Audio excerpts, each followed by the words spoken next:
φυσική για παιδιά και σήμερα θα μάθουμε το ηλιακό σύστημα. Αυτός είναι ο ήλιος. Ο ήλιος δίνει θερμότητα στους πλανήτες. Σε κάποιους περισσότερο και σε κάποιους λιγότερο. Μετά είναι ο Ερμής. Ο Ερμής είναι ο πιο κοντινός πλανήτης στον ήλιο. Μετά είναι η Αφροδίτη.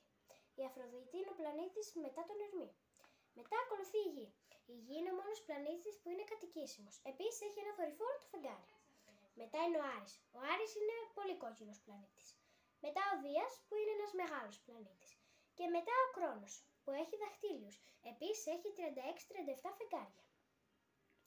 Μετά ακολουθεί ο Ουρανός, ο οποίος πήρε το όνομά του από το χρώμα του.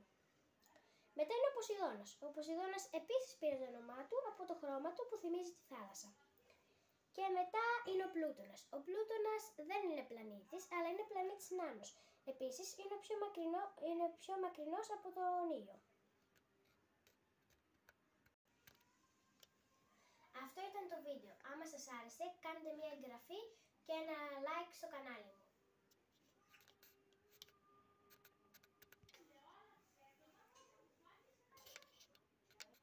Θέλω να αφιερώσω λίγο χρόνο από αυτό το βίντεο για να μιλήσουμε για τον σχολικό εκφοβισμό που ήταν πριν από 2 μέρες.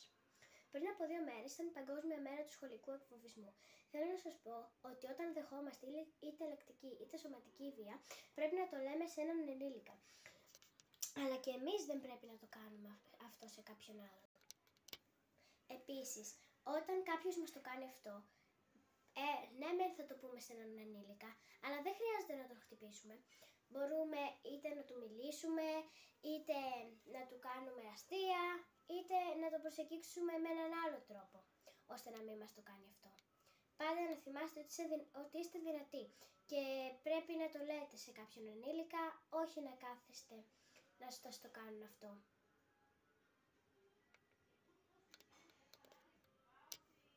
Γεια σας, σας περιμένω και στα επόμενά μου βίντεο.